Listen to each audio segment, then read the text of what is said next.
Do you remember when you walked away? When all of our embers became ashes of grey. But I've been going tired again and time again. I hope that you will see my heart too.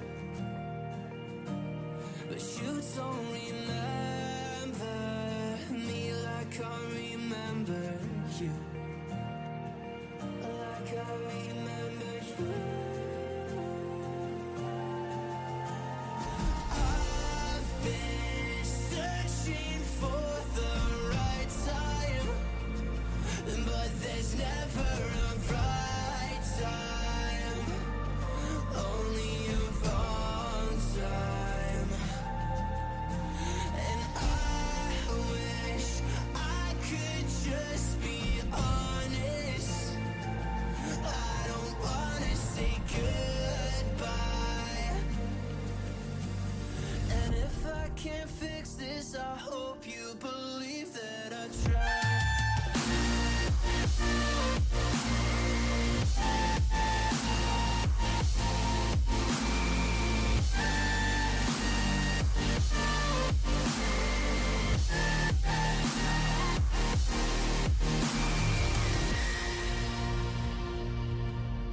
Do you remember when you said you'd stay? When all of our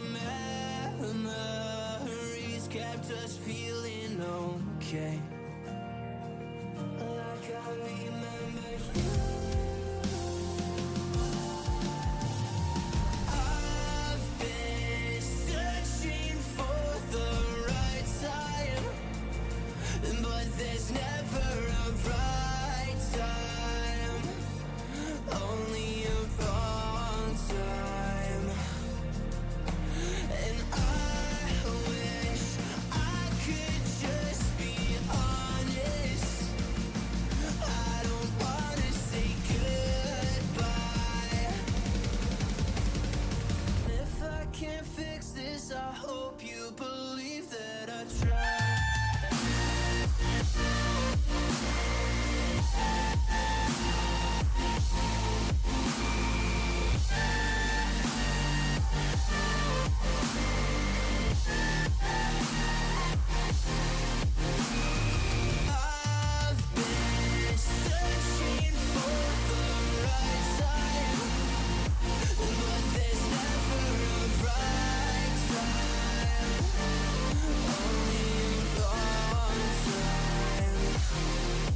Drop that.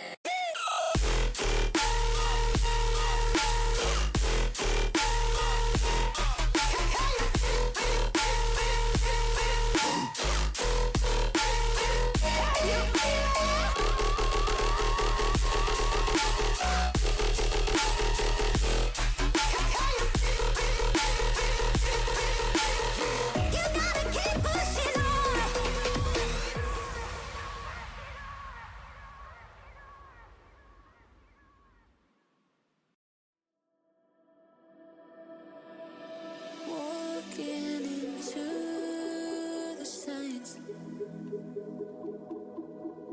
red flashing lights by your side. Take a number this time. You can't save it tonight.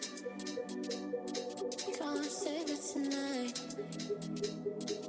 She said, take it, I want more, nothing like ever before. I can give it all. Take it, I want more, nothing like ever before. I can give it all. Tell me, have we met on a night out or in something that I read? That instead, I'ma find out. Heard it from a friend that you spent and you're running out. Take it now. Tell me, have we met on a night out or in something that I read? That instead, I'ma find out. Messages you sent to an end. You're hiding now. Why the doubt? Tell me, have we met? Heard it from a friend.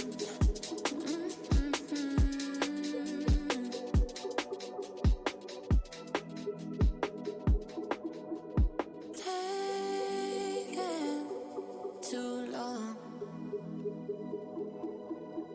Shaking on the phone.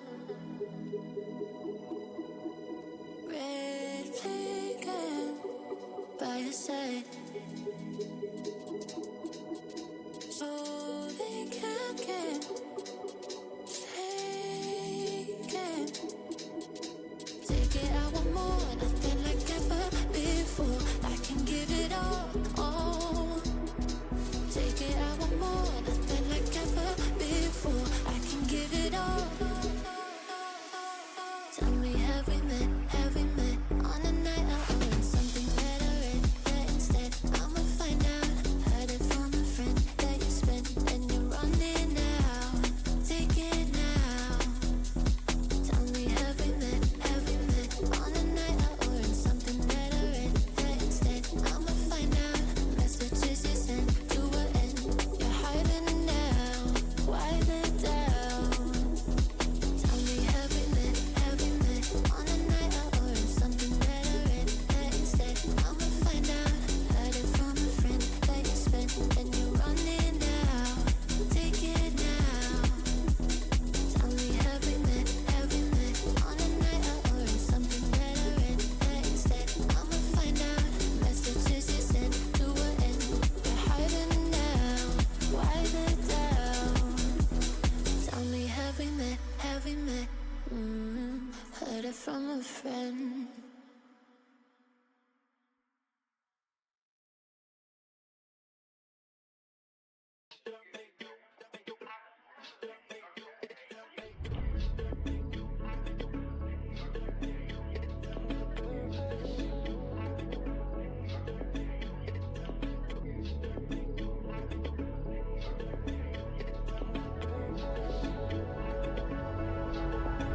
Forget about love.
You know I don't play right. Just give me the word, You know I don't play right. Don't give me this. I'm gonna get back when I feel like. You know I don't play right. I'll put up a good fight. Just give me the word, You know I don't play right. You know I don't play right. Don't give me this. I'm gonna get back when I feel like.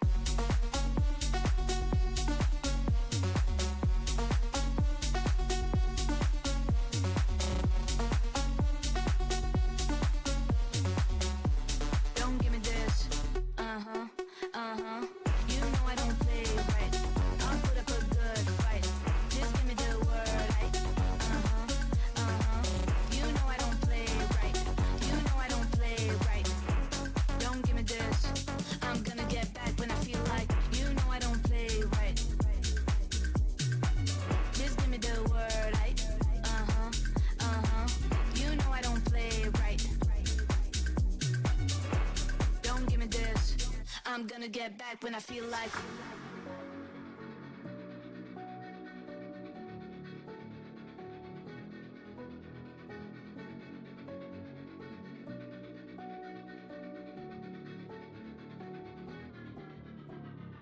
You know I don't play right. Just give me the word, You know I don't play right. Don't give me this.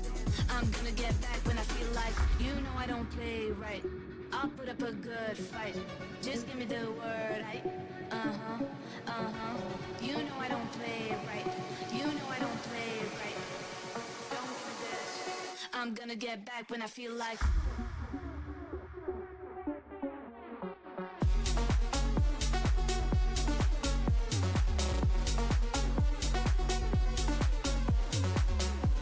Don't give me this.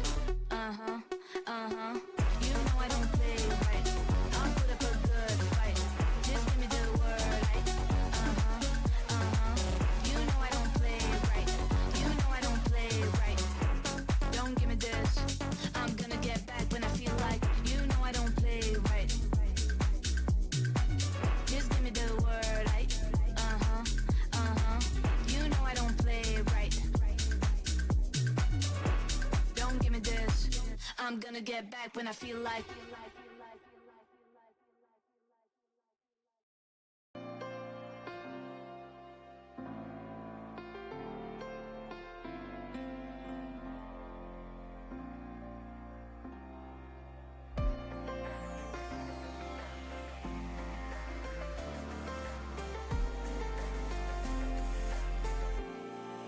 In the still of the night, gazing up at the sky, when the stars began to fade, dimming lanterns in our eyes, thought there was nothing to find. I stopped searching for a reason, just let the world embrace us. In the silence, we are one.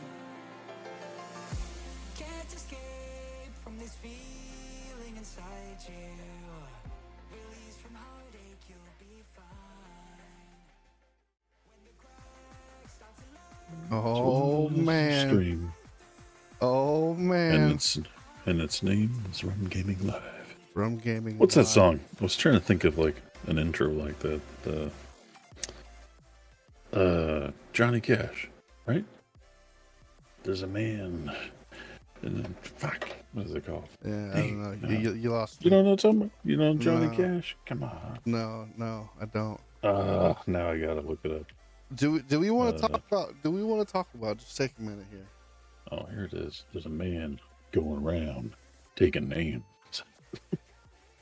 And he decides who to free and who to blame. I was just thinking, like, that song popped in where I was like, there's a stream, and its name is RUM-Gaming Live. No, And it's coming to you. You lost me on that one. I gotta say. Well, Maybe I'm too young. We were literally goes back talking to our about that right before we started. Literally seconds before I switched us over, we were just talking about that. Yeah. But anyway, I mean, Hold on, Technically, take a I'm good too look. young for that too, but or maybe not. That was released in 2002, man. God, come on. Go. Did you notice anything new? Anything different about the stream today? No, No, I'm not logged in. That's the problem. it's a big problem, sir. No, I mean, I can see the stream. I'm just not signed in. Well, so you don't notice anything new, nothing different? No. No. You don't notice that you're not looking at a fucking Sasquatch anymore? Oh, I still am.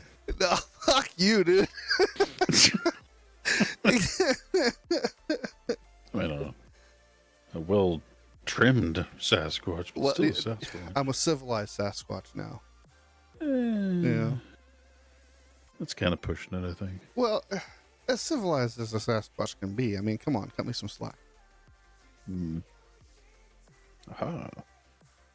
So, yeah, that's Johnny Cash song. Supposedly released in 2002. So it's not even that old, but typically only older people listen to Johnny Cash. I mean, I like a little bit of Johnny Cash. I'm not like a hard fan that I don't know any deep cuts. You should listen to that song, "The Man Comes Around." The man comes around. I'll add it to my list. Add it to my list. Man, it's been what, 2 weeks, huh? Yeah. A lot of news. I mean, obviously with me, if anybody hasn't noticed, yeah. there's a big change. Got a haircut. I don't even remember why we didn't stream last week. We didn't stream last week. I'm getting into that. I made a decision back in January. I guess you could call it a New Year's resolution, whatever the case may be. But I wanted to really make an effort this year to get back on track. I've been letting myself go. I've been letting things go unattended. And I want to fix that. And I'm on track to do that now. We missed last week because I had a doctor's appointment. I had my Oh, that's first. right. Yeah, You were crying. I had my first chiropractor appointment ever. And buddy, this guy is incredible. He's good. He cracked my back in ways I didn't even know possible. It was awesome. But And you've been to QuakeCon. man, was I sore. I went again this week, earlier this week, and it's funny because the table that they have me lay on when I come into the chiropractor office, it's kind of weird. It's like a regular kind of massage table, where I lay on my stomach, but like they flip this switch and the table just kind of like bends down on the back, like where my legs are. And every time it kind of bends down a little bit, it like stretches my back out. Right. And so I told the doc, I was like, hey man, I don't know what I was like, this table, I need one at my house. It's amazing. I just lay on this thing and I feel the pressure every time. And he's like, really? He's like, where do you feel it? And I was like, oh, I feel it like in my lower back. And I kind of pointed in like an area. And so he's like, okay. And so he started like doing like some stretches and like stuff like that. He was like, do you feel it there? I was like, yeah, I feel the pressure. And I was like, the pain typically like where it's like most, and I point out where the pain is, and he was like, oh, okay. And then he puts me in like this other thing and he starts stretching me and he hit it dead on the money. I was like, oh God, you got it. He was like, yeah, sometimes it can be really difficult for people to really localize their, the area of pain. I was like, no, buddy, you got it. Like you found it. And so he cranked on that spot for like 15-20 minutes, man, and it hurt. But today, oh my goodness, I feel great. My back feels awesome. Like I'm very excited because he's given me some stuff that I can do like at home to kind of re-strengthen my back and get my get everything back to where it needs to be, that I can do, just laying right here on the floor in my office. And that's what I wanted. It's like I want to start going back to the gym. I want to start working out, but I want to make sure that, I'm not going to fuck anything up in my body doing so. So I'm going to the chiropractor. I'm getting my back looked at. I'm getting everything adjusted. I'm I'm getting things straightened out. I'm going next week to the fucking gym. I'm gonna talk to them about a membership, see what we can do on that. Like, things are happening. A lot of changes. I mean, so real quick on that, there are a lot of things that do like veteran discounts. Like the YMCA is like a veteran program. Yeah. If there's a YMCA near you. Well, there is, but what I think I've decided where I'm gonna go. I think I'm gonna go ahead and go at Planet Fitness for a couple of reasons. Number one, the wife goes there. Me and the wife can go there together. She already has a membership. Number two, they have a lot of amenities. They have like massage chairs. They have like a, like guided workout. Fitness stuff. Planet Fitness shit, right? And I called them and I talked to them. They have a personal trainer that, if the trainer has time, they'll sit down with you and help you put together like a workout for you to do like on your own. And that's, a free service thing, which is exactly what I'm looking for. Right. But also they do a veteran discount. I think they said over the phone, I haven't talked to anybody in person, but over the phone, they told me, they waive like their annual fee and like the down payment on the membership, like the initial like membership fee. Yeah. For veterans. And I'm like, oh, that's dope. Okay. Excuse me. The only other piece of advice about gyms I would give you, just because I've been doing tech support for a gym for the last year. Yeah, absolutely.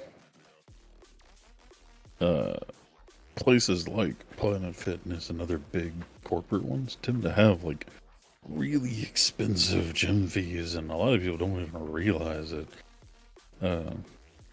I realize it because Bartlesville doesn't have any big corporate. They have one big corporate gym, but mostly they have a couple local like franchises in a sense. Yeah.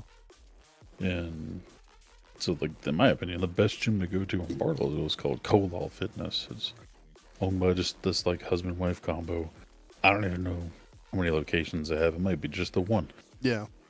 For a little bit, they had like a smoothie vitamin shop as well, but Yeah. that didn't last long. When you're in town, Colal, they have all those same things like massage chairs and tanning and all that free. But their membership is kind of unique compared to big brand companies. Theirs is based on motivating you to get your ass to the gym. So they have a program that basically, as long as you come in, I want to say it's like just 2 times a week, nothing even crazy. Like just 2 times a week, or one of them, maybe it was 12 visits a month or something, so maybe 3 times a week. But if you do that, it's like $20 a month. And you get full access to everything. Tanning, massage, training, classes, everything. And if you don't feel like working out, you can literally just go in and sit in the massage chair for 20 minutes and leave, and that still counts.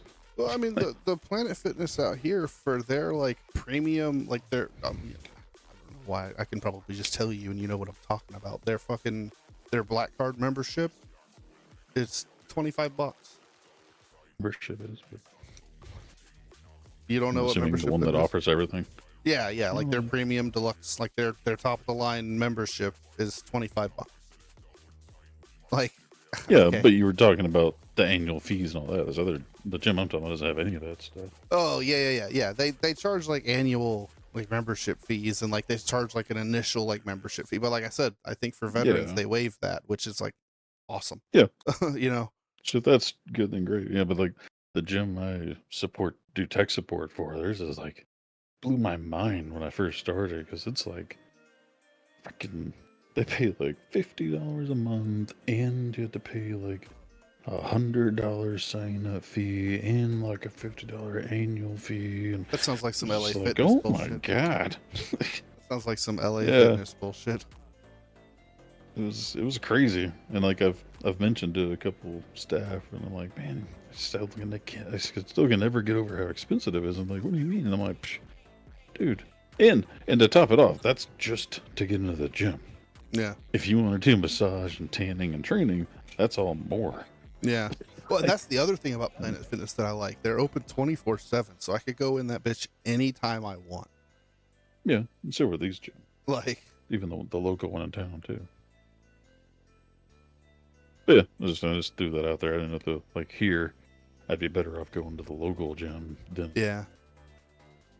No, I mean here there's only there's Fitness Connection, which is like a big chain. You've got like Planet Fitness, you've got LA Fitness, you've got 24-hour fitness. But the rest of them, other than like those big chains, it's all like real small. Like somebody rented like a fucking space in a strip center that they converted into a CrossFit gym. That's all there is out here. There's nothing. I mean, there probably are, like, I know in like La Centera area there's like a cycling gym where you take a membership and they have like bikes and shit. Yeah, You spin just like class. like a spin gym. But maybe I just haven't done any research. But there's no like I guess my best phrase is like boutique gyms is the best way I can describe it. Like, yeah, there's none that I were able to find that were reasonably priced anyway. Yeah, I just felt like that's one thing I gotta learn, comparing the small Bartlesville to big cities, is where I feel like everybody just knows, like, Yeah. oh, if I want to go to gym, I need to look up one of the big dog gyms, Planet Fitness, Anytime Fitness, the ones we listed off.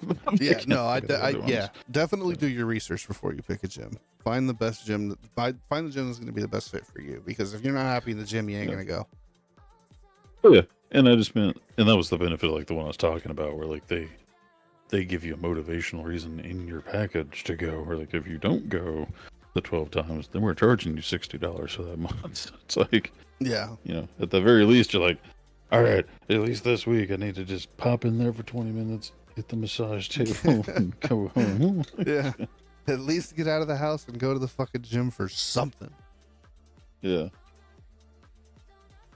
But then, a lot of people, don't realize that even these smaller gyms offer things like tanning and massage and training. They can offer every single thing the big guys offer, but they're more about getting you healthy, not making money. Yeah, I mean, my thing is I eventually want to put a gym together here at the house. So this Planet Fitness deal is really just going to be for me to start working out and get a feel for what I want in my gym.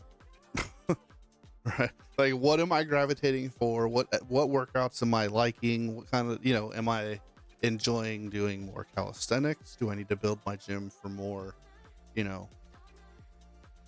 openness so I can do my, push-ups and jumping jacks and jump rope, or am I want to do weights? Do I need to get a power rack so I can do my squats and my bench press and my fucking, I really don't know. I mean, I don't know what I'm going to gravitate towards once I get there. So I tell you what, I mean, even though this isn't our topic, by the way, for those listening, but have you ever seen those like all-in-ones that like mount on the wall? They're like electronic weights and shit. I've watched. You have to pay a big fee. Yeah, I've watched a lot of like workout equipment reviews just because, like I said, I've been wanting to put my own together. So I really want to like, smart myself up on the industry, know what I'm looking at. And I've looked into those a lot just to see, like, yeah, they may be really fucking expensive, but if it's worth it, then that might be a really good option. Yeah, it's expensive, but if it's gonna do exactly what they say it's gonna do, and it's gonna be as compact as they say it is, then that might be something I might worth investing in. And from what I'm seeing, some of them are like literally like a big mirror that mounts on the wall. Yeah, but from everything that I've seen, pretty unanimously, if you can afford it, it's great. If you can't afford it, it's not worth it. Yeah. And I mean, I kind of look at it the same as a gym membership, where it's like, you got to be willing to commit to it. Yeah. At least the gym membership, if you decide not to go, you just stop paying for that month and don't go anymore. Yeah. But with that, you're going to have to be committed for the long haul of like a 5-year plan. Yeah, it's like, as you spend, thousands of dollars on this equipment, you need to get your money's worth out of it. You're not going to use it a couple of times and then it's just going to hang on your wall forever. It's like, no. Yeah. Because we looked into it and we're like, well, based on the cost of 2 gym memberships, like, it'd be about the same cost. But over we would X amount of have to time. guarantee, yeah, but we have to Yeah. guarantee that we keep doing it for like 2 years straight. Yeah. And that's the only way it's you're like- going to get your money's worth out of it. Yeah, It's a big and we have a commitment. track record of barely going for a couple months straight. Yeah. So Yeah. It's a big commitment. it's like, as cool as it would be, and space saving and all that, it's just like, I was like, how about we get this Bowflex, and if we start using the Bowflex for more than 2 months straight, then maybe we'll talk. Yeah. Yeah. How's that going, by the way? Well, you know, I'm not putting you on the spot. I'm not trying to put you on the spot. That's I know. just genuine curiosity. well, I think I mentioned maybe in private about my personal plan as far as the whole like life transformation stuff. Was I just decided like a month ago that I'm just going to be way more active than I have been. Yeah. And so as long as I'm doing something other than just migrating to the living room and then migrating back to this desk, Yeah. like, and so I've been out there, like, you know, we started a plan of remodeling the house and stuff. So I've been like reorganizing the garage and working more on the truck. Like if I'm out in the garage sweating, Yeah. that's the equivalent of me getting Yeah. on the Bowflex. Yeah. I mean, activity is definitely important. That's a first step. Like a lot of people will tell you, like, if your diet is right, you really don't need to work out. You just need to live an active lifestyle. Yeah. You know? And that's what I'm trying to do. So I changed a little bit of my dieting and just trying to get more active, and lost like 10 pounds in a month so far. So working Yeah. out. That's I've awesome. only dinked around at the Bowflex. Cause like it's set up where I can just like walk by and do some curls real quick. Yeah.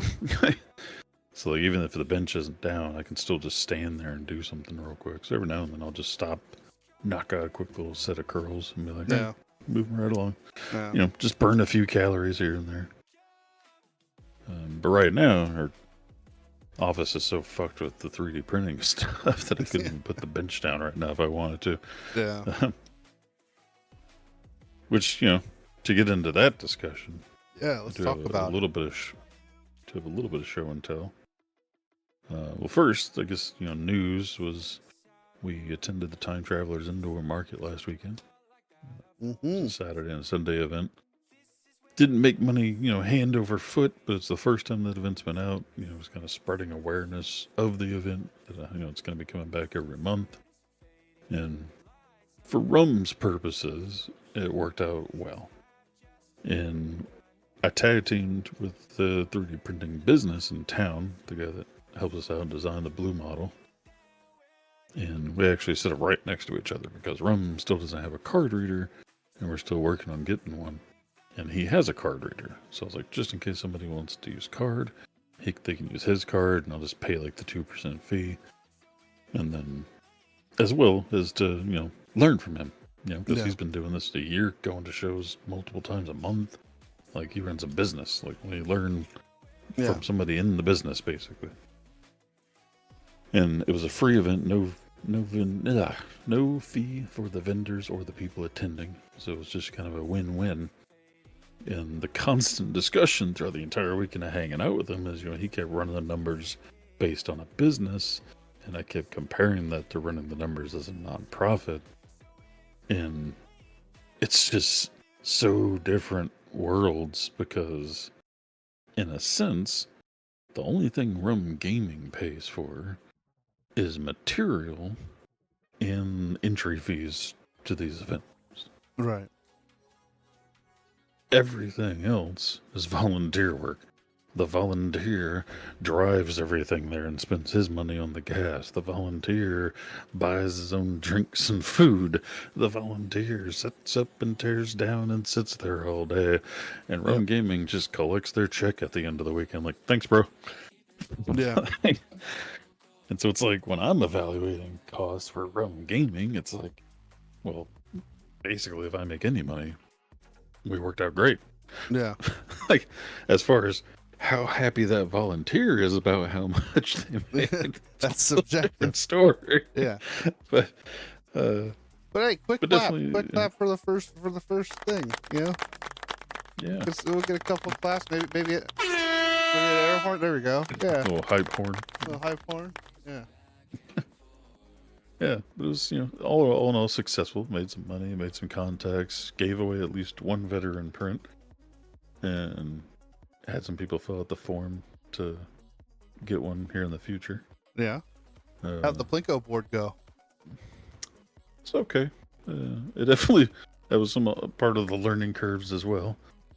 I thought I designed it where the glass was going to go flush with the pegs, and apparently mismeasured, and all the pegs are still like 1/8 of an inch sticking out. Nice. So I brought the plexiglass there with still the film on it, and peeled it off there to get it like pristinely put on there, and couldn't find it doesn't even match up, and had to like bow it around the pegs. And then didn't even make a sign explaining, how much it costs or what it is or anything. Like, so I had to like handwrite a sign the first day. It's a very poor execution on the Plinko board, which is all my fault. But hey, you live and you learn, right? Yeah, chalked it up as part of the lesson learned. Same as like, I'm literally sharing a corner with my competitor of 3D printing, and I didn't own a single sign that says like, hey, by the way, RUM-Gaming is a non-profit for veterans. Yeah. I had explained it to as many people as I could, but I wasn't going to stop every person announce that. Yeah. I let you look, and when you start asking questions or I start interacting with you, I'd tell them. But, another lesson learned, I need to have a little poster that explains, hey, RUM-Gaming is a non-profit that, gives away free 3D printing, and everything here goes towards that. Just a simple, quick, here's why we're here statement. Other than that, it was good. It was definitely eye-opening to like, I was always super worried that we weren't even going to have enough stuff to fill the tables, and I was struggling to squeeze everything on the tables. Yeah. We definitely have a decent amount of product. Some of it's old, some of it's new. I mean, I'll definitely tell you, I've seen kind of the inner workings of some of the booths at the cons that I've been to, and I could tell you, like, they have their tables chock full of stuff, but they also have like boxes under those tables full of stuff. Well, that's just because they have more quantity of the same thing. This was literally everything RUM-Gaming had out there. There was the only thing left behind the table was some like Halloween prints that I made last year, because we were going to attend a Halloween event and I didn't go to it. So I have like bat and witch and cat cookie cutters and stuff, and some little ghosts you can put lights in, and pumpkins. Yeah. So I didn't put that stuff out. And then there was like an entire bag of like Among Us cookie cutters and a few other things that like I had never trimmed down. It's like, God dang, I brought tools with me, but again, I didn't even have room on the table. So I started to trim them, and I'm like, I don't even have anywhere to put these. I'll just save these for next time. Yeah. Well, it was nice to see that we had more than enough stock. I have some ideas based on my competitor as far as how to set things up next time for maximizing table space. Yeah. And better signage. But yeah, I don't know, it was good. Still met the goal. Made a little money, made some connections, spread some awareness about RUM-Gaming. That's the ultimate goal, right? Yeah. Got some interest in buying our resin printer setup behind me still. Very nice. But yeah, technically our first customer I ended up giving something to. It was Friday. The event was only Saturday and Sunday, so on Friday's setup, the security guard that they hired for the event walked up, and he was like, hey, first he walked up when I was only like halfway set. I was like, how much are you selling this for or this for? I'm like, I really don't even know, man. Like, I kind of need to get everything out and get an idea for what my prices are going to be. It's my first event. Yeah. And he's like, all right, I'll come back when you're more set up. I'm like, all right, cool. And sure enough, like, the moment I was sitting down in the chair exhausted, he's like, all right, so how much is this? I'm like, crap. I was like, all right, this is about that much. And he's like, all right, how much for those flexible ferrets? I sent pictures to my wife. She'd really would like one. And I was like, about this much, And then while he was sitting there, like, texting his wife, I was explaining what RUM-Gaming is. I was like, hey, also, by the way, our side of the table is nonprofit for veterans. We give free prints to veterans. If you are one or know anyone. And they say, oh, well, I am a veteran. I'm like, oh, well, shit. Well, you can just have it then. Yeah. No, I was like, don't go telling anybody that. I was like, everybody else will have to fill out the form and get one later, but Yeah. you're the guy Your that's going to be security keeping all my guard, stuff you're keeping safe this weekend. Yeah, you can have it. So, Yeah. you're the exception to the rule. Everybody else will have to, fill out the form. But Yeah. that was nice. Nice to immediately, before we were even open, I was helping out a veteran already. Generate some interest. That's fucking awesome, man. Shout out to the security guard. Yeah. I doubt he'll ever see this, but hey, if he does, Hey, he's got the card. You gave him the spiel. So we are. Maybe he'll tune in, check us out. Shout out if you're watching. Big up. Let's go. If only I had, not the memory of a goldfish, I'd say his name. But yeah. Much appreciated. But yeah, so it was a good lessons learned, good time out there. Like I said, met the goals of RUM-Gaming, made contacts, spread the word, made a little bit of money, overall success. Yeah, man, from the businessman next to me's perspective, wasn't necessarily worth the time. But yeah, sure. But he kind of looks at it the same way. It's a local event, so he's spreading his own. Doesn't cost anything awareness. to get in there. Yeah. That's the big thing right there. Is it doesn't cost anything to be there, so why not? Yeah. Well, the only downside of that is they're going to be doing it every month, and in my opinion, when you have an event too frequently, it hurts you as well. So, because I know us personally, like, we go to events like this all the time, flea markets, conventions and stuff, and you get glazed over because you see the same shit over and over and over again. Well, yeah, glazed over as well as, like, say you're, I don't know, 10% under the weather. You're just kind of tired today. Yeah. And you're like, normally you would have went, but you're like, they'll be there next month.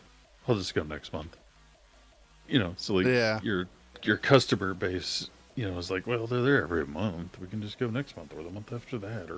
Or I'll just wait till the holidays of, like, October, December to go, and I'm not even going to go August, September, or November, But if it's every quarter, well, then you're like, well, I don't want to miss out because there's going to be another quarter.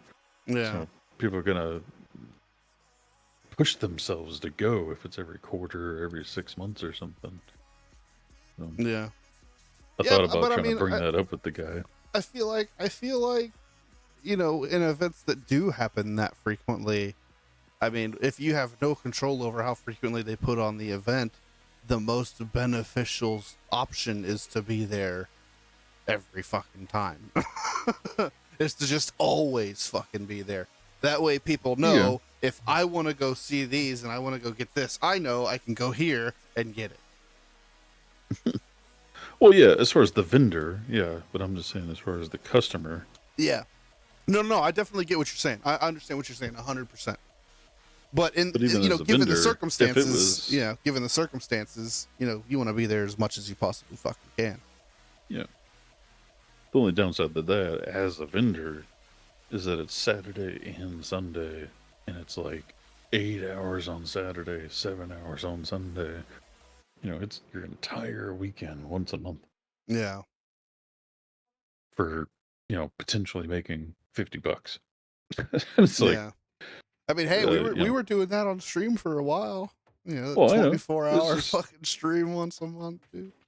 But again, it's for that event, it's more about just getting out in the community, not about making money. So that's the thing.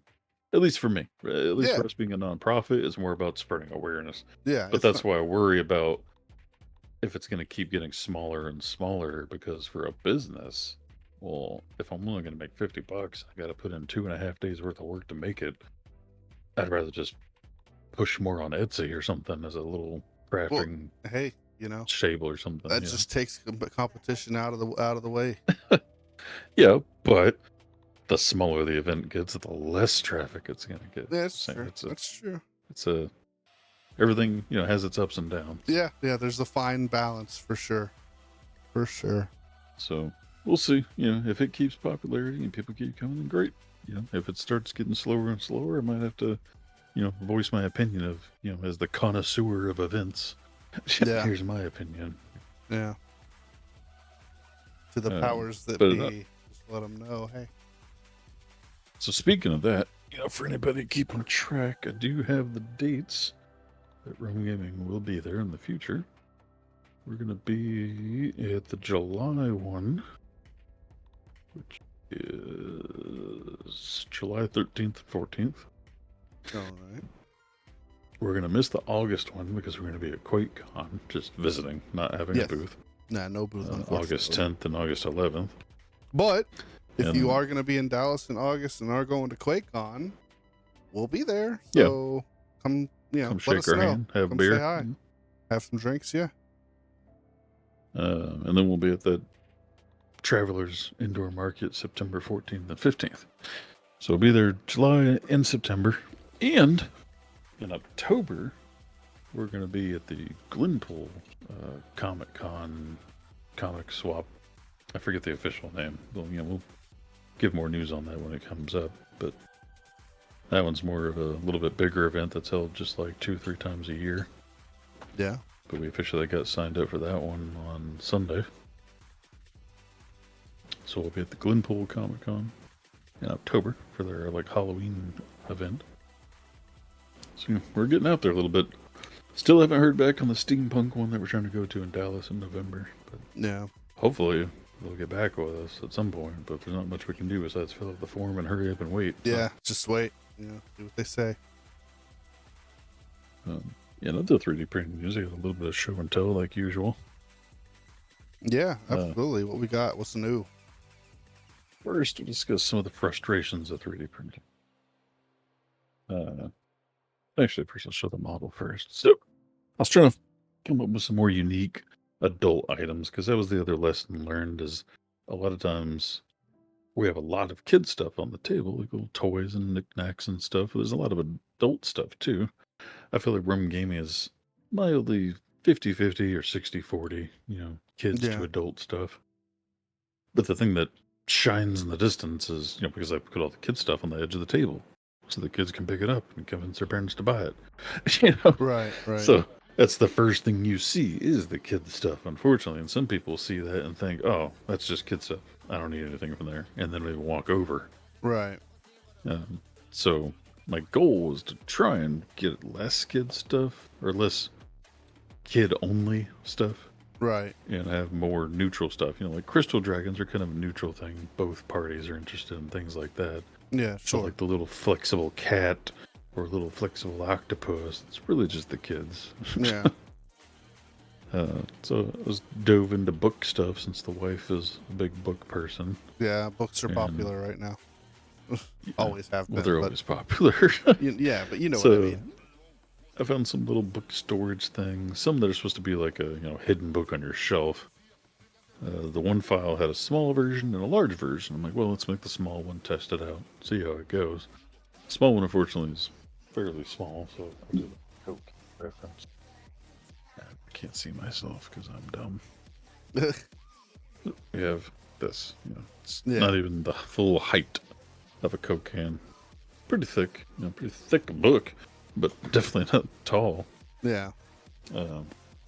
But the cool thing about this, they have these little clever 3D printed book things. So this one's 50 Shades of PLA Yeah. that you glue onto the top of it. But it has built-in hinges to open up and have a little storage box with a little clicking, locking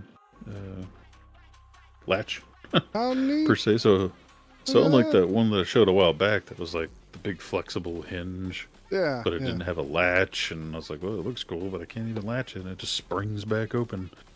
This one, acts like a fully functional book and storage, and it had a latch. Oh man, did you print a full size one? No, not yet. Because comes in the difficulties of this. So It had its own built-in supports, so you didn't have to like have the program supports. One was to break off a little support here and a little support here, and then you put in a pin on each side. The other was a little support holding this side of the latch, as you can see, is not there. Yeah. Yeah, that's because you have to try and... Oh, lost my screen. You have to try and break off the support. I tried breaking it off, and it broke off the entire latch on this one. And then it also did it on the replacement. And then as well, the hinges here, because the bamboo prints so fast, were like practically fused together. So Yeah. sitting there trying to like wiggle the hinge free and just like, well, dang it. So I broke the latch and the hinge on this one. And I was just like, well, great. There's some stuff for the scrap bin. Yeah. So this one is kind of a pain, kind of delicate. I still, 2 attempts I couldn't get the latch to work properly. So probably the only one I'm going to make being any easier. Yeah. But, I'm just trying to do some experimenting. Well, I know I've heard like some people say when you're printing things like hinges and stuff like that, like you can set it to like print that section slower. Yeah. So just, that it doesn't. You don't know you fuck need it up. to until it fucks up afterwards. Yeah, you don't know you need to until you fuck it up. That's very true. So the second storage option is a little bit cooler, a little bit bigger, a little bit more realistic, and a little bit fancier. Unfortunately, as I was printing it, I thought I had enough filament, and it got clicking off of Discord. Got about 90% of the way and ran out of the purple filament. Damn. So I had to continue it in a different filament. And I'm like, well, guess it's a good thing it's the test one. And of course, I swapped out the filament with another dual color, thinking, well, as long as it prints the color on the same side as this color, we'll be fine. No, of course, it prints black on that side, color on this side. Like, damn it. If it would have just printed black the whole way up and then been like purple with a little bit of red, it would have just kind of blended in. But no, of course not. This one though, much fancier. Notice how it has a little string there, like a book, like a cloth bookmark. Yeah. That's actually how you open this one. Yeah, I was about to say that's the lever. You just yank it and it pops open. Pull it a little hard. It's gonna like fly out at me. Hang on. Maybe. Jeez, that was like stuck in there. You broke it. Well, all right. So it's supposed to pop open like that. Okay.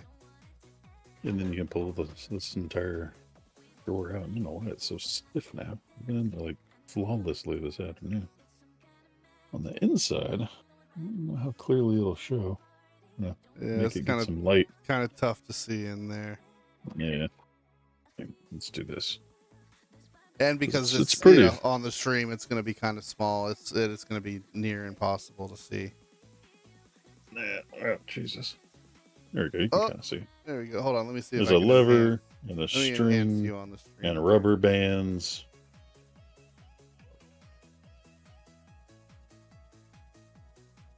The point is just to get an idea. It's a whole big mechanism in there.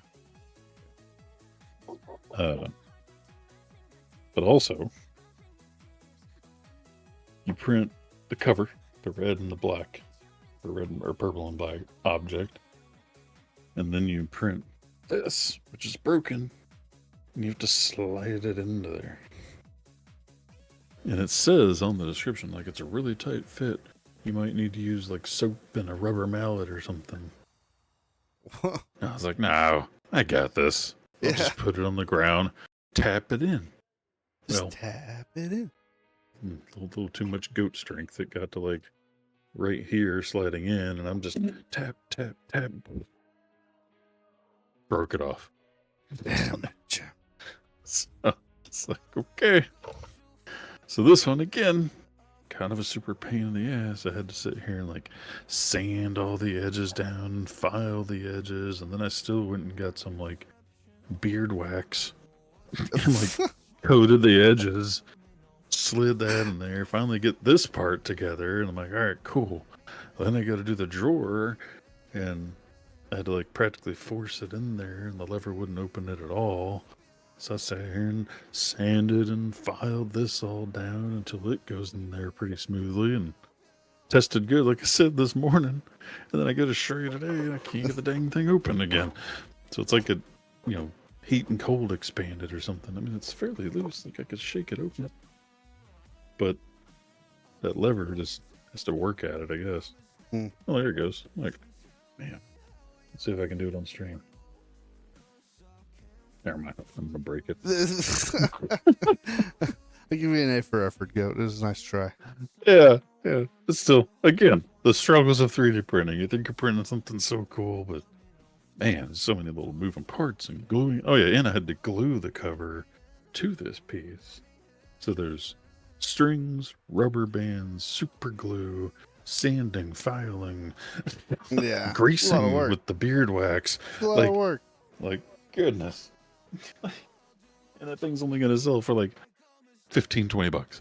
Yeah, Like I'm putting in like 2 hours of work to Per make print. that $20 item. Yeah. So on the more simpler, successful prints, I made a bookmark holder. Oh, So neat. it says bookmarks on the cover, bookmarks on the spine. You just store your bookmarks in there. It has There you go. pages. Little simple little That's bookmark not bad. holders. Because people like the wife and a lot of people, not even just book box people, but primarily you buy these book boxes and like every Yeah. time they give you a bookmark. Yeah. But if anybody's been to a bookstore or book fair, there's bookmarks everywhere. So a lot of people that are avid readers have collections of bookmarks, but there's never really good to put them. You end up putting them in like a coffee cup or something. Yeah. So yeah, I made a bookmark holder. Thought that was nice. Handy. Alternatively, made a little book planter or pencil holder. Oh, yeah. Has the pages and everything. And this one, I left the spines blank so that you could use your Cricut or label maker or something. But there's actually ones where it actually 3D printed the words on here. And, if somebody really wanted a custom order, I could put the words on here and it'll 3D print the text or whatever book text to covers your you favorite wanted book. on there. Not But bad. pretty cool, pretty simple. Use as a planter or a pencil holder or a bookmark holder. Yeah. And this is one of the things we sold. I've shown one of these before, but we sold Yeah. one at the event. And I printed another one. So Yeah. somebody- The it was D20. one of the first dice towers we sold this weekend. So went ahead and made a Amazing. replacement. I'm And then assuming the part of dice the newer, towers sold well, huh? a little bit. I sold one of the What was the little- best-selling the mini item, ones. do you think? There really wasn't one best-selling item. Yeah. It was kind of just everywhere. We sold like one crystal dragon, one lizard, one phoenix, one ferret. I mean, I did sell 2 dice towers, so I guess technically that would be the best-selling item because I sold 2 of them. Yeah. But, yeah, We should- unfortunately, we there should wasn't try enough and- sales to really. We should get try and keep a record of that so we can Oh, I do did. some It's all written down. analysis. Okay, you got it. Good. I'd like to be able to do Yeah. analysis on that over time. The other new print is a bookend set. Yeah, Yoda using the Force to hold the books up. I like that. And even this one had its own little flaws of printing. Because this just pops out. There's a slot for you to put them in. Right. So, simple enough. Well, the first version of the Yoda I made, because it was 2 Yoda versions, I printed this Yoda. And he's too big for the slot, and there's no notch or anything. And I'm like, well, what the heck am I supposed to do with this? Like, if I tried gluing it, that's not going to have very much support. It'll be easy to break off. Instead, I just have this random Yoda guy now. Interesting. I don't know what I'm going to do with it. But the notch one's cool. Simple, effective, bookend. Yeah, man. But yeah, we'll make a matching set of those after the stream. And the last thing for the stream, I kind of show and tell 2 weeks ago, was the storage things we were making out of the spool holders. Yeah. And I don't know, I couldn't remember if we had showed the completed one or just the work in progress. Yeah, we had Look at showed the it. completed one here, all with matching color filament. You can see it's a little finger hole notch. Yes, It sir. has its own 3D printed hinges. Just simple, cool, effective storage. Oh yeah. And apparently, my headset decided to not let me listen to you anymore. Oh no, not again. So stand by while I turn it off and on. This fucking guy. You know, this always happens. You know, he can't. You know, we try to put on this professional thing, and he comes in here with this fucking bum ass equipment. You know, I've got thousands of dollars worth of equipment for this stream running right now. This is a brand new And he's high-dollar got a Soundcore headphones. He's got a fucking brand new high dollar headset that keeps fucking cutting out on him. This fucking guy, man. Hey, I'm just saying, it hasn't done that in like 3 days. Oh, you know how many times mine have done that? 0. That headset, yeah. How many None other of my problems have you headsets. had? None of my headsets. Do we need to talk about your internet problems? Okay, listen. That's different. Oh, okay. That's different. IT problems and IT problems here. It doesn't matter. No. That's different. I can't control my You internet. could. You could get better equipment. I've got the best equipment they offer. You need a different provider then. It's going to be the same equipment at a different provider. All the providers use the same shit. Last show and tell. It's Yeah. the Frostmore in progress. I see the putty. Yeah. Well, it's construction glue. But yeah. Construction glue holding it together. Yeah. Again, another show of what you can do with 3D printing. It's not all just little toys. Still take a look at toy, but bigger toy. Wait. Yeah, there you go. Good case. Our topic for the day, an hour into the stream, 30 minutes into the stream now. The last time we talked about just some of the really, shitty things we've been seeing in the gaming industry recently and, over the past 2 years. And I figure we'll do this one on the opposite side of the street. What's some of the cool stuff you've seen coming out of the gaming industry? Some praise that you have. Yeah, I've got a couple of things on my mind. I'd like to have you go first on this one, though. I'm curious to see. Yeah, go first, because I don't know if you've played the demo yet. That turns out to not be a demo. So one of the games we actually talked about back in, November when we talked about upcoming games? Yeah, upcoming games. Was Once Human. Yeah, MMO. And we both signed up for the beta, never got invited. So we've just been sitting here waiting like every other plebe in the world. Yep. And they finally announced a demo. And there's been a lot more demos going on. I don't know if you've noticed, but like in the last 6 months, there's been a lot demos of demos. have become a every thing. game is demoing. Yeah, demos are becoming a thing again. Yeah, I remember when demos used to be. It's kind of going through like a phase of like where there used to be a lot of demos, and then there's like no demos for shit. Demos are coming back, and I dig that. Yeah. So I've played a few of these demos and it's great on Steam, because Steam already had the feature where you could buy the game, and most games you could return within like an hour or two of buying them if you didn't enjoy it. You can return within if you have under 10 hours of game time. Not all games are 10 hours. I've had some that are like 2 hours. Oh, really? Yeah, you got to pay attention to the fine print on some of them. But then you're sitting there watching the clock, regardless whether it's 10 hours, 2 hours. You're like, oh, I got to make sure I stop, otherwise I own this game forever. Yeah. And so it's nice when you have a demo where you're just like, I can play it to its fullest until it tells me it's done. Yeah. And then if I want to play it again, I'll fucking play it again. Yeah, or I'll buy it. So usually these demos take you through like the first series of quests, or first little quest chain, or they make sure they show you all the features. If it's a fighting game, we'll let you pick 5 fighters, and then once those fights are over, it's over. If it's a building game will successfully let you build a basic bitch house. And then they're like, all right, there you go. That's how you build. You want to build more? Buy the game. Yeah. And so they released what was called the demo. The title says free demo for Once Human. And Dragon told me about it. I was like, fuck yeah, I've been wanting to test out this game. I'll download it now while I was at work. And then after work, I logged in and I'm like, all right, it's a demo. So just in case it's a time limit demo, I want to go ham.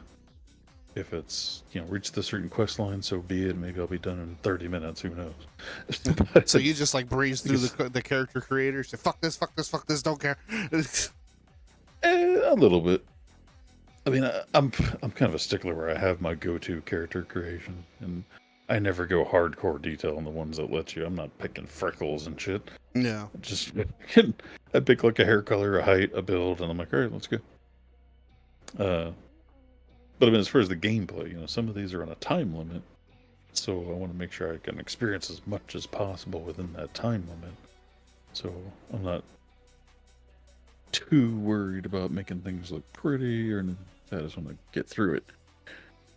Others are the end of like a quest line or something.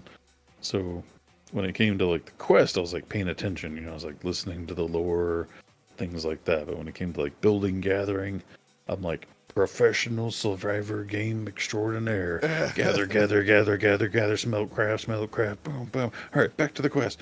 Oh, what are you saying? Oh, cool. That's a good story. All right, I like that. Yeah. And my goal Monday night was I'm going to play this until it tells me the demo's over. Like 12 hours later, I'm still playing the game. And I beat the entire first quest line, killed the first boss, and went on to the next zone. And each time I'm like, okay, I killed the boss. That's got to be it. Credits, thanks for playing our demo. We look forward to seeing you. And it was like, nope, return to base. I'm like, oh, okay, all right, fine, return to base. And then it's over, sure. All right, return to base. And it's like, now go back to the main headquarters, like questing hub. And I'm like, okay, fine. I go back there and it's going to be over. I go back there and they're like, oh, thanks for killing the boss. You're a great hero. And, I just heard that there's problems in this other land. Do you want to meet me at the next quest hub? I'm like, fine. All right, I guess it's going to end there. You maybe travel across the world to show me travel. Then it's going to end. Fine. So I get to the next quest hub and I hear their story. And then it's like, all right, here's your next 4 quests. Which one you want to do? And I'm like, what the f is going on? So I go and look at the post. And it was like free demo in the title, but when you read the paragraph description, was like, no, it's a week-long beta access prior to the game coming out in July. Oh, well, yeah, there you go. So it's full game access for a week. Yeah. I'm like, well, dang it, I would have quit 2 hours ago. But that ties into the first one I was going to bring up, which is the most recent one of good things developers are doing. Because it used to be, you didn't even get a demo. Buy my game or don't. That's not my problem. Yeah, I gotta agree with that one. Demos. That's awesome. Yeah, I have been noticing that too. Well, and then not only is it a demo, now they're giving you 7 days beta access a month before the game comes out. Yeah, that's definitely big. That's not something you see often. Yeah. And it wasn't even so Final limited Fantasy, amount. It's everybody. The Final Fantasy actually did something recently too, and I think it may have been in kind of response to this Once Human thing. Is they did a, come back and play, 5 days for free, thing. I've been getting emails about it. Yeah, I mean things like Call of Duty does that all the time, like free weekend where you can come and play, zombies and multiplayer. Yeah. The non-free version of the game.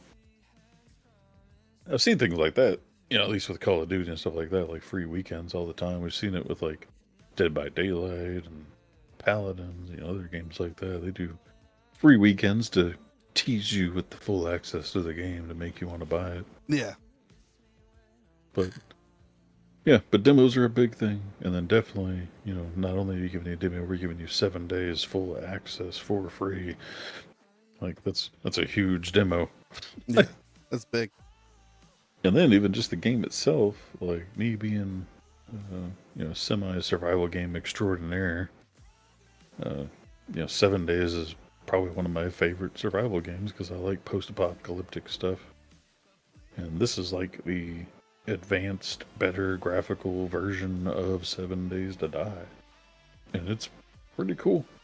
It's Yeah, got so far got a great storyline. Every quest has a little mini like chat animation where you get to hear your voice, your character talking, and the NPC talking to you, and has all kinds of cool features and crafting options. that's cool. It's really That's cool. cool. I definitely I've definitely been kind of waiting for you to vet it before I download it. So to hear Oh, good it's things great. from you, I might have to definitely check it out. Yeah, and I got Mudslide started last night. It has built-in like clans in a sense, or tribes, Mm-hmm. where you could join my tribe and you have full access to my base and my supplies and whatnot. The only kind of side stipulation to that is like part of the main quest line is teaching you how to build a base. So Right. like you kind of have to build your own base as well. Yeah. But once you get done with, like I've been breaking this down to Mudslide, it reminds me of like Warcraft. So like you start off in like Elwyn Forest, and everybody has to build a base in Elwyn Forest. Yeah. And then how this game continues on kind of reminds me of like the Ark storyline, which is another one of my Or like probably gonna be one of my Valheim, highlighted maybe. developers. Well, no, I was gonna say like on Ark, once you like kill the boss on the island map, the intention is for you to pack up all your shit, move to Scorched Earth, set up operation there, and progress through the Scorched Earth map. Like the intention of the developers, because technically, whenever you ascend to the next map naked with nothing and have to start from scratch. Yeah. Like that's how the game's supposed to be played, but nobody wants to do that. Yeah. Um, and that's kind of the intention here. The first land, they want you to build a house, but then they even tell you when you go to the next land, they're like, it'd probably be a lot easier if you just packed up your house and built it over here now. Yeah. Like, I mean, that's kind of so they want you to like pack up your house and build a new one. It kind of reminds me of like how Fallout 76 works, because like Fallout 76, you have like this item that you plunk down, and it gives you like a circle, and then you can build your base inside block. that circle. Yeah, kind of like a land claim, and you can like basically like you can pick up that land claim block, and it will condense your base basically into it. And you can take that so you land could literally claim block. just pick up your base. Yeah, you could just pick up your base and just like plunk it down somewhere else. Yeah, it's pretty Man. cool. This game might do that actually, because the quote unquote land claim is like a mechanical thing. Yeah, and that's Dude, how it that'd works be in badass 76. if it just packs it up. Yeah, that's how it works in 76. You just like walk up to the item, you say, all right, I want to close up my camp, and it'll just whoop, close everything up, and then you pick up the item and take it to your next location, plunk it down, and boom, there you go. Dude, I hope that's how it works. Because there is like a weight encumbrance, and I was thinking, man, it's going to be a pain in the dick. I'm going to have to make like 3 trips to be able to hold everything. Yeah. Like I honestly thought about just building a second base rather than moving. Yeah, I I'm mean, just that lazy. that was the intention I found out for Valheim. Did you ever play Valheim? Briefly, like I built a base and completed Yeah. the first couple quests. But So like the intention for Valheim was like, you build a base in like the starting area, you kill the first boss, and then you move on to like kill the next boss, and you build like a teleportation network. So you like teleport to the area where the next boss is, you build a little outpost base there, and you teleport to this area where that boss is, you build a little outpost there. I mean, you've got your little central hub, but all around the map you're supposed to have, all these little outposts where you can go gather that area's specific resources and kill that boss. And it's like, Okay, that's kind of neat. Yeah. Yeah. Fun fact about that, you can actually teleport back to your base. And I didn't realize that until Adam was playing and he told me. Yeah. I've been making the journey back over and over and over. Yeah. And he's like, I why saw don't you just teleport? a little bit of gameplay before the demo released. It looked a lot like, kind of like they took a lot of stuff from Fallout 76. It looked like. I played 76, so I Yeah. can't tell you. Yeah. But yeah, no, Yeah. I'm definitely interested. I think it looks good. Yeah, it's so far really cool. Good I'm good stoked for story. Doom. Yeah. Well, a lot of people are now, but that's another interesting thing about.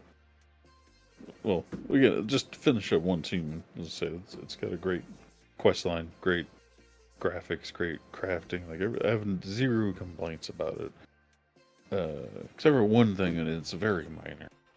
Yeah. Was like I went to craft mudslide a gun, and I have no way to like just drop a gun on the ground or open trade. And even the main storage box that you put down, it's kind of like a resource storage box, not an item storage box. And then there's a gear storage box you can craft further down the chain, but you have to like unlock it. Right. And like, so that was just kind of the disappointing thing where it's like, I got these extra guns. My buddy's sitting here with no gun. The only way for me to give it to him, I think, is to be able to unlock gear storage boxes and put one down. And like, why can't I just give this guy a gun? He's standing in front of me. Like, Yeah. but it's also easy to make your own gun, so just minor complaint, but that'd be my only complaint so far, is you can't, so at least as far as I can tell, you can't just openly give something to somebody. Yeah. And that was kind of disappointing, because that's kind of how these survival games work. Your buddy comes and join you, and you're like, here's a whole set of armor, here's some weapons, here's some supplies. Like, all right, let's go out and hunt together. Yeah. Instead, I have to be like, all right, well, let me know when you get your own stuff. And then we can do there's got to be together. a way. I'm sure. With Doom though. Hang on, say something. Something. Yeah, it did it again. Fucking What is up with this? bum ass. Doesn't make any sense. Look. He's talking about top of the line, high end fucking headset. Look at him. Look at this twice now. That's twice.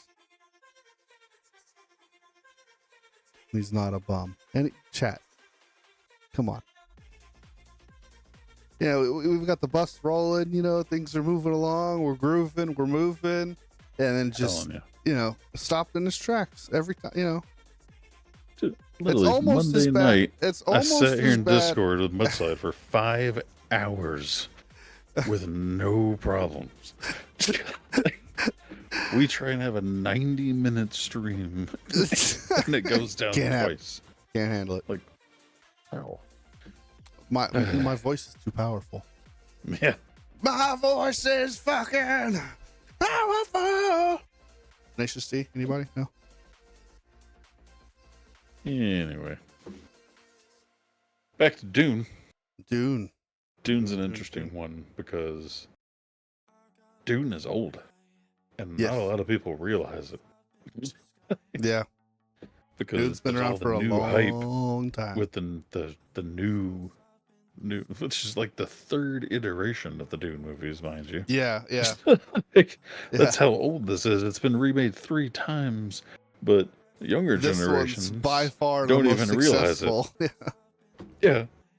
So it's funny because, like, man, I've been around since the original Dune. Like, I watched the 80s Dune when I was a kid.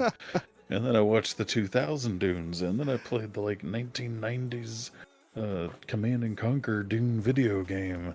Like, I was reading the original Dune books before the prequel Dune books even came out.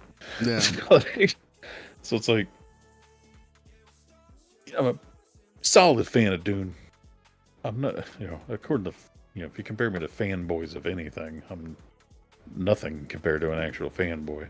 Right. But I consider myself a pretty good Dune fan. And it's just funny to me sometimes, like now there's all this hype behind the Dune game. And it's like, I'm over here like, y'all don't even know. Yeah. It's like, I've been waiting for 40 years.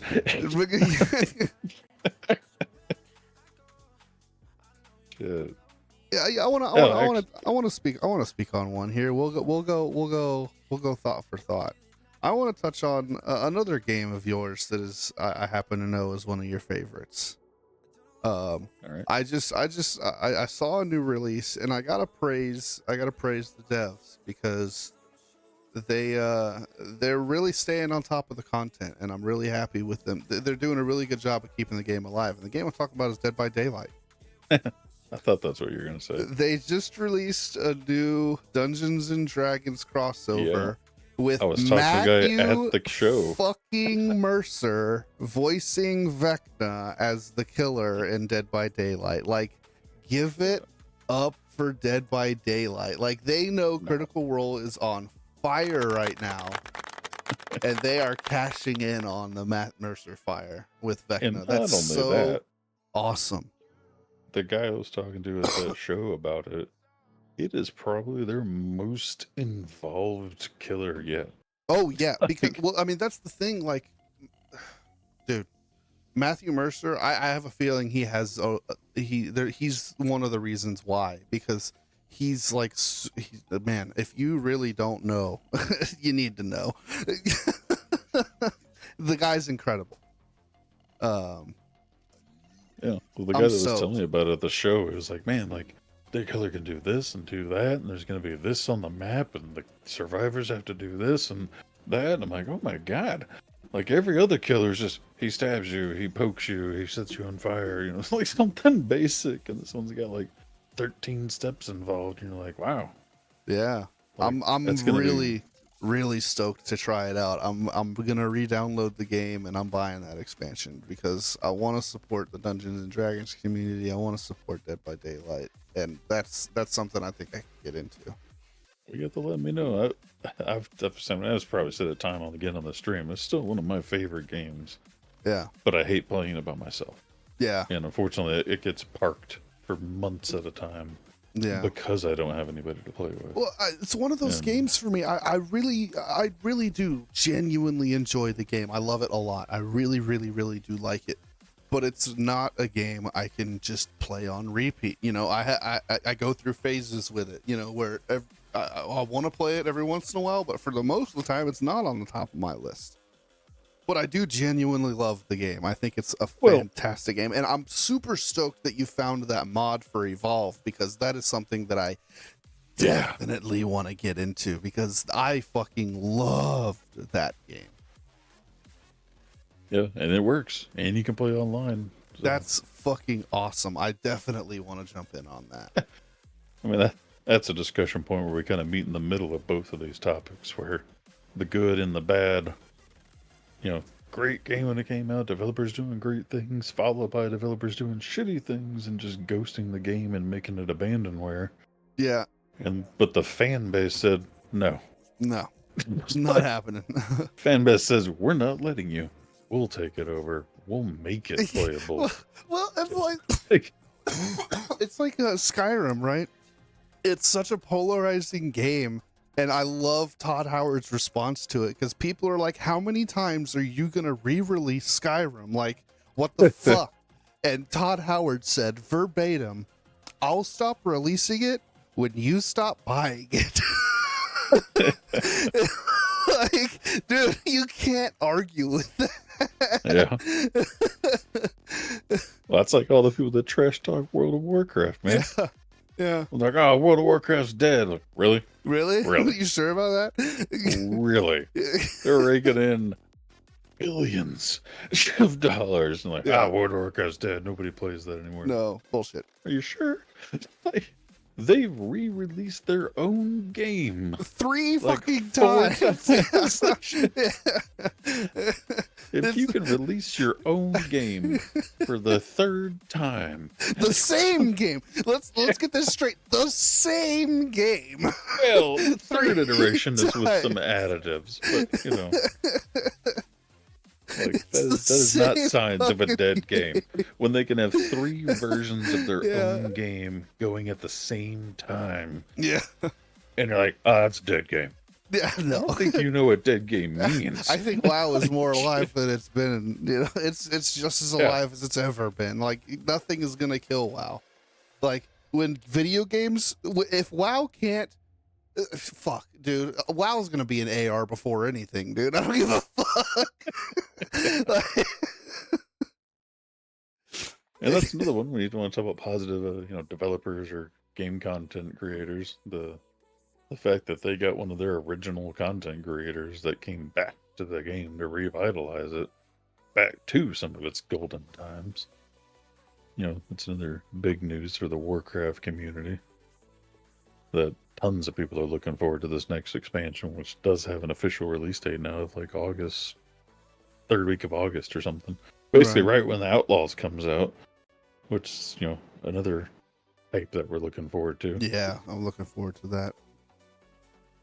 I'm not gonna put my hopes up too high just because I know that it's an Ubisoft game. Well, it's an Ubisoft game, so. Well, yeah, but Star Wars in general has a bad history of flopping. I disagree. I think Star Wars right now is on a tear. Their Jedi Survivor game was fantastic. Well, Fallen Order was games, fantastic. Battlefront 2, the remaster, it's very polarizing, but I thought it was good.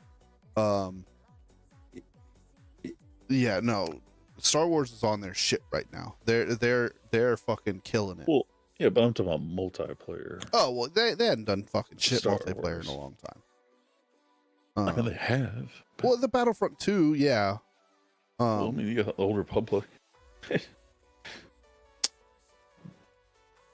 That MMO that's dying out or dead. It might actually be dead now. I think that's not new. That's not new. That's been out for. We're talking about recent track record. Their recent track record has been really solid. Yeah.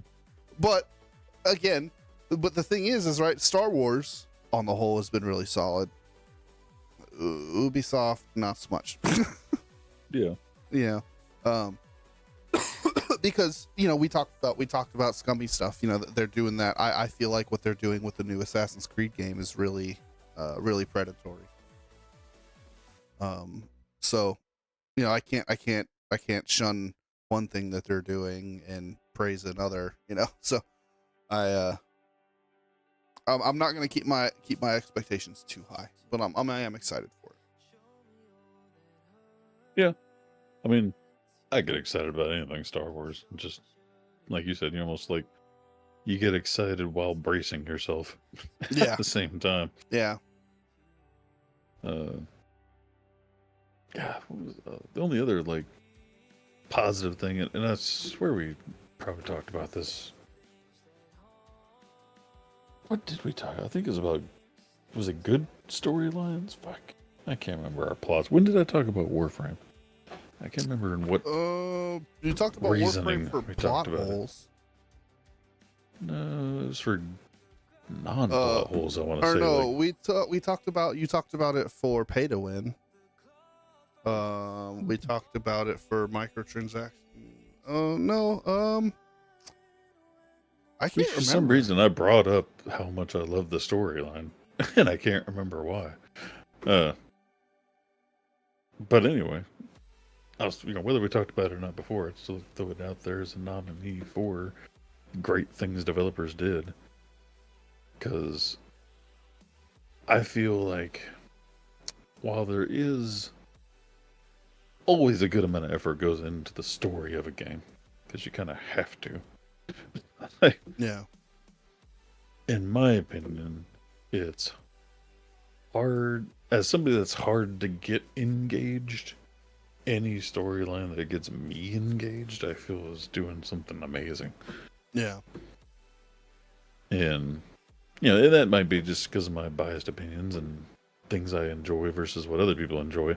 But I still think it's crazy that with a game that's basically essentially like a first-person shooter dungeon grinder, Yeah, it's one of the best storylines I've ever had, and they keep adding on to it. And it's kind of like Warcraft. Warcraft has amazing lore as well, but I feel like there's so much of it going on, it's like impossible to keep up with. Yeah. Yeah. So I end up just glazing over most of Warcraft lore because there's so much. Yeah. I'll understand the main lore, like, of that expansion, like the reason we're fighting this boss, but that's about it. Whereas Warframe gets you engaged in your character's, like, entire storyline and why your character exists and why your character's fighting this battle and helping these people and trying to save the universe in a sense. Yeah. And it's, really gets you involved as if you are that character fighting that fight. And it's, just a pretty impressive thing. That, Yeah. as far as throwing them a shout out for good game development. Yeah. I always love like really good storylines. I think when it comes to storylines, man, what has to happen? Because, and just to like spin off of that, you look at, like, we were talking about how Star Wars is doing so great. Well, in my opinion, every Star Wars story is kind of the same. It's just your kind of cookie cutter, light side versus dark side. There's not too much else to it. Well, yeah. I mean, definitely that's definitely something where you have to dig a little bit deeper than the surface to get the substance. Yeah. And so I know there's more there, because like I said, it wouldn't be successful if it wasn't. But, on its surface, it's just light versus dark. You're the light guy trying to fight off the darkness. And, Yeah. you're like, yeah, okay. Same old Star Wars story. Let's see what happens. Yeah. So it's refreshing, with something like Warframe to be like something just of its own. Yeah. It still might be, good versus evil, like any other standard story. But how they tell their good versus evil story is, one of a kind.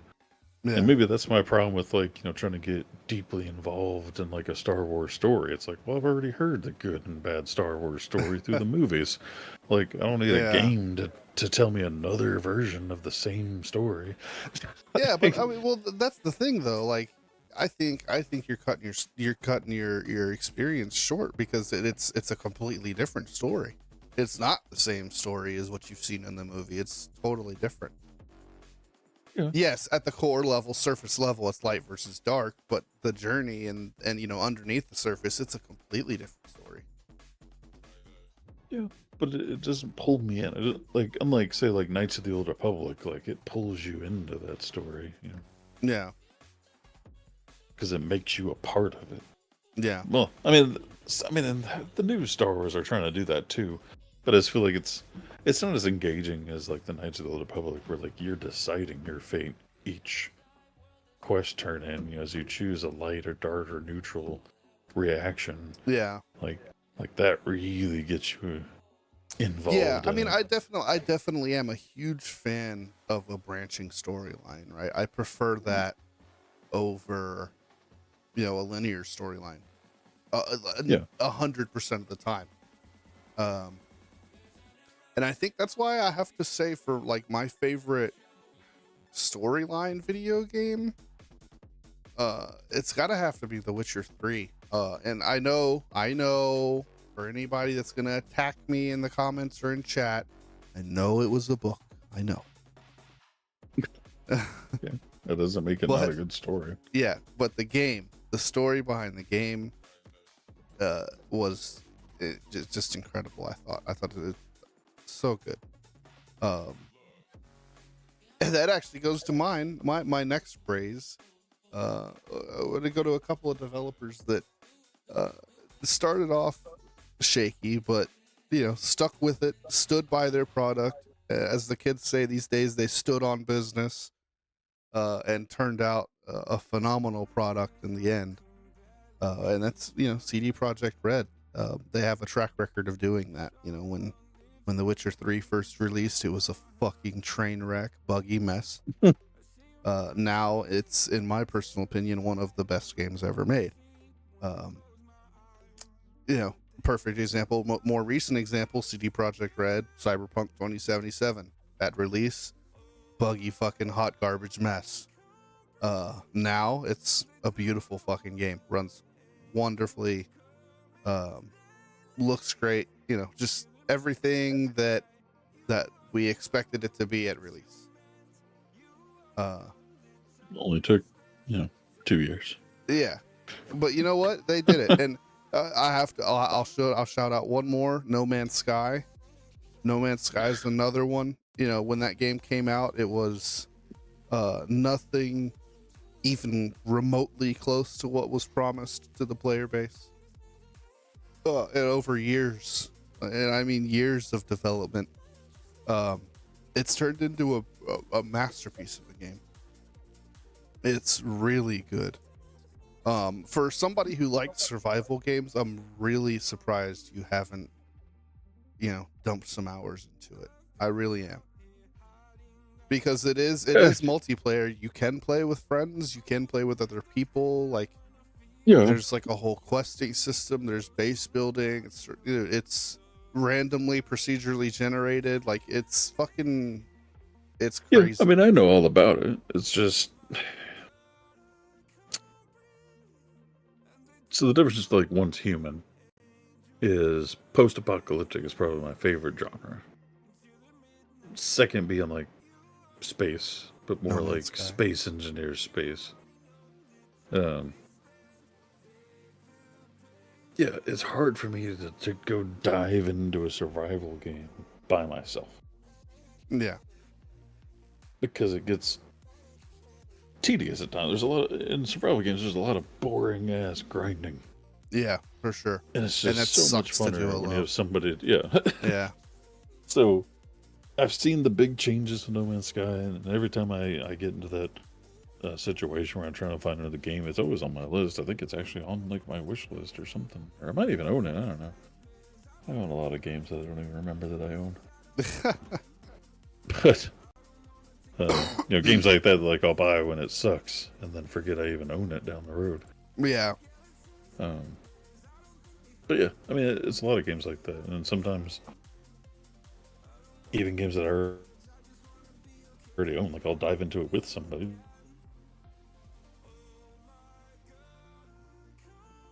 And then you stop playing with me, so I stop playing. Yeah. It's like I'm so like addicted to playing with people that I won't even continue playing a game that I've already invested time into if the person I'm playing with stops playing. Yeah. Which makes it even harder for me to go and start a game without having somebody to play with. If I won't even continue when I've already invested time. Yeah. Yeah, I mean, I definitely understand that. I empathize with that. I do have one other older shout out that most people aren't even old enough for when it just comes to good stories, since we're talking about it. Conker's Bad Fur Day. Oh, dude, what a great fucking game. Yeah, when you want to talk about like original good storyline content. One of my favorite games of all time. Also, yeah. I loved that game so much. I was way too young to be playing it. Way too young to be playing that game on Nintendo 64, but man, my favorite one was the Matrix mission, because you could like jump back and forth between the pedestals in the fucking bank and shoot the weasels. Shit was awesome. Yeah. I can't tell you how many hours Garrett and I played couch co-op on that game. Dude, like playing like the, like the bank heist where you play as the weasels, or like the, the death match where you go around. Dude, so much fun playing that game. So many hours. Yeah. But most of it is talking about the story, as far as good things developers did. They went against the norm and made a game, started off with a drunken squirrel. Oh yeah. They made that game intentionally to piss people off. Yeah, and it's great. It's a fantastic game. Oh, that's what it was. It was one of the like not really an honorable mention, but just a quick another old school shout out that I was going to bring up in the beginning as far as developers doing things that went against whoever, against society. Yeah. And one of my all-time favorite ones that was just like, fuck it, we're going to do what we want to do, was the creators of the Duke Nukem games. Yeah. Like Duke Nukem 64. Yep. Where he is walking around creating quotes that people use to this day. Yes, sir. Like, it's time to kick ass and chew gum, and I'm all out of gum. Yep. You could actually get a cameo from the Duke Nukem voice actor and have him just say the randomest shit. Yeah. Some of the things he says were just great. Yeah. I wish, dude, all of them are escaping me right now. I'm trying to think of a couple, but I can't. Oh, I've lost them. Blow it out your ass. Yeah. I've got one more before we wrap it up for the night. We're reaching our time limit here. One more. I want to talk about a game that's been out for a while, but the reason why I think it should be highlighted is because this game is massively popular and it was made by one fucking person. Stardew Valley. For those of you that don't know, I mean, I'm sure everybody has heard of Stardew Valley at some point in time. This game, it's a farming simulator. It's a really cutesy, cozy game. Great game. Wonderful. The music is great. The animations are fantastic. The graphics, if you like kind of like that old school pixel vibe, you know, they're fantastic. It's wonderfully cozy, and it was made by one fucking guy. You think about how popular this game is. It has a fucking board game. It has a cookbook. It has, you know, fucking pop-up restaurants, dude. Like this game is such a wildly popular game. Something that's like made by one guy. Over simple too. Yeah, made by one dude. But see, that's the thing though, right? Simplicity. Yeah, it's very simple, but it's the little things. It's the attention to detail that is what makes it so great. It's fantastic, and yeah, that just blows me away. It blows me away to realize how popular it is, to know that it was made by one fucking person. There are so many Duke Nukem quotes. There's the list is almost, and there's about as many Duke Nukem quotes as there are Chuck Norris jokes, dude. Dude, I pulled it up, and there's a list for each game. Yep. So, I'm pretty sure Duke Nukem 0 Hour was Duke Nukem 64 thing. Let me see. Was it 64? Yeah, that is the 64 one. So, because a lot of them sounded familiar. So you got, like I said, blow it out of your ass. Yeah. And then there's some that I remember, you know, as a kid, it felt amazing because you got to get that little sense of adult humor. Yeah. So like, one of the ones I remember, I think he comes up to like a nudie girl poster or strip club or something, and he's like, "Dang it, I don't have time to play with myself." Yeah. Like, then other ones are like, "Your face, your ass, what's the difference?" Yeah, I remember that one. Yep. Oh yeah, when he's killing the pigs, he's like, "Squeal, piggy." Ooh. It is 10 o'clock. I want to end it with a final praise. One that I think everyone can agree on, whether you like the games or not. FromSoft, man. The Dark Souls devs. Oh. Elden Ring, Dark Souls. I mean, any dev that makes a Souls-like, honestly. So the people that made Lies of P, Bloodborne, Elden Ring, Dark Souls, the character design and the enemy design, and to me, most of all, the voice acting From software. Yeah, From Software. The voice acting You know what's crazy is in these Dark Souls I really games, haven't and played in a Elden lot of Ring those in games. particular, or any of. is unbelievable. I recommend Elden Ring. Oh my god! I think the headset went and did it again. Yeah, it did. It's happening like every 30 minutes. I don't know what to tell you, but yeah, if you've never played a FromSoft game, I recommend Elden Ring. 100%. Can you hear me now? So I really haven't played like any of their games. It's a very niche thing. Like, their games are known for being incredibly difficult. Dark Souls, Demon Souls, Elden Ring. Like I've known of Dark Souls Yeah. forever. I think we even Yeah. own a Dark Souls game on like console, Yeah. but I've never. If I did play, it was a few minutes or something. Same with like Elden Ring. I got Elden Ring for the wife, and like I like logged into it. I like walked around for a little bit, but never played it. Yeah. It's just, but again, it comes down to like the single player thing. I just don't play a lot of single player games. No, the voice acting in those games is second to none in my opinion. But that's gonna wrap it up for our stream. You guys know the drill. Make sure you check out all our social medias. Twitch, here on Twitch. If you're a Amazon Prime member, that means you're also a Twitch Prime member. You can use that sub for free. It would be greatly appreciated if you use it on us. Check out our YouTube. Don't forget. Yeah, check out our YouTube. Don't forget what? TikTok spam. Yeah, And I was TikTok gonna say, spam. don't forget about Time Travelers Indoor Market. We're gonna try and be out there every month here in Bartlesville. So we'll be out there July and September.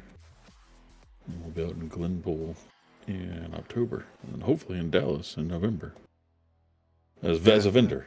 And then we'll just be as visitors in August in Dallas as well. Yeah, so if you have any plans to go to QuakeCon in Dallas in August, make sure you let us know. Hit us up on Discord. We'd love to meet you, hang out, spend some time, have some drinks. Yeah, I mean any of these events in general, even if we're vendoring. Absolutely, absolutely. We're Come not hang doing out. shit after the show, so Yeah, come hang out for sure. But I hope everyone has a wonderful night. Make sure you tune in tomorrow for Goat Stream. Make sure you tune in on Monday for Swerve Stream. He's doing a chronological Halo playthrough.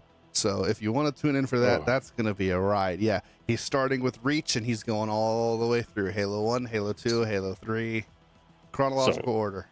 A quick add-on to that, because I didn't know that till just now, is me, the wife, and kid had talked about doing that like a year ago. We actually like bought extra controllers and everything, because when we got our Xbox, I got the Master Chief Collection. Master Chief Edition. Yeah. Yeah. It's like we had intended on doing that at one point and just never followed through. Like, literally ordered the controllers, and I think we logged in to like, I don't think like me and Grace played like the first level. Yeah. But none of us have ever played together. So it's funny you mentioned that. It's like, I might need to bring that back up on the drawing board of having some family time, and maybe we'll play through, not with him, but, simultaneously in a sense. Yeah. But yeah, make sure you tune in for that. If you want to watch the Halo series in chronological order, he's doing that. The reason why he's not doing the wrestling stuff right now is there's some issues with the new wrestling game. It's really limiting him from doing what he wants to do creatively. It's kind of frustrating. So, he talked to me about it. I told him, I was like, dude, Monday's your day. You can play what you want. He was like, yeah, I'm gonna take a break from wrestling. I'm gonna do something different. And so this is what he's doing. So make sure you show him some support, show him some love, tune in for that. And tomorrow we'll be doing more of the demo, quote unquote, but actual beta of Once Human. Yeah, So definitely we'll tune in for continue that if you want to chain. see the gameplay. Yeah, we'll be hopefully moving on. Mudslide's almost done with the first area, so we'll hopefully move on together to the next area either tonight or tomorrow. Probably tomorrow because it's late tonight. Yeah. That'd be a good thing for tomorrow. We get to see not just the intro content, start getting to see some of the real content of the game tomorrow. There we go. There we go. All right, everyone. I hope you all have a good night, and we will see you tomorrow. Yeah, see you in 24 hours.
Sometimes I still hear your voice. It's telling me you'll catch my fall. So how do I feel the ground? I wear my heart, you wear a crown. Wish I wasn't